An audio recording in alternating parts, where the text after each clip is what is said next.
નમસ્કાર દર્શક મિત્રો, એસડી ન્યૂઝ ગુજરાતી ચેનલ પર આપનું સ્વાગત છે અને હું આપની સાથે વૈશાલી પુવારુ કરીશું નજર આજના સમાચારો પર।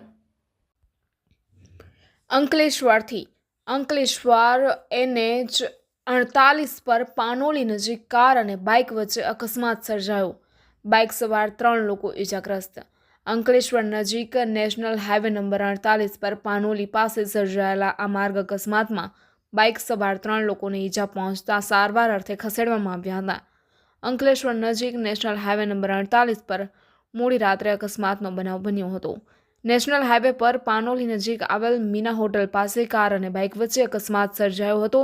આ અકસ્માતમાં બાઇક પર સવાર 3 લોકોને ગંભીર ઈજા પહોંચી હતી, જેઓને 108 એમ્બ્યુલન્સ સેવાની મદદથી તાત્કાલિક સારવાર અર્થે નજીકની હોસ્પિટલમાં ખસેડવામાં આવ્યા હતા, જ્યારે કાર ચાલકને પણ સામાન્ય ઈજા પહોંચી હતી। અકસ્માતના પગલે ઘટના સ્થળે લોકોના ટોળેટોળા એકત્રિત થઈ ગયા હતા, તો નેશનલ હાઈવે પર ટ્રાફિક જામની પરિસ્થિતિનું પણ નિર્માણ થયું હતું। બનાવની જાણ થતાં જ પોલીસનો કાફલો પણ ઘટના સ્થળે દોડી ગયો હતો અને બનાવ અંગે તપાસ શરૂ કરી છે। Reporter Jayesh Prajapati, SD news Gujarati, Ankleshwar.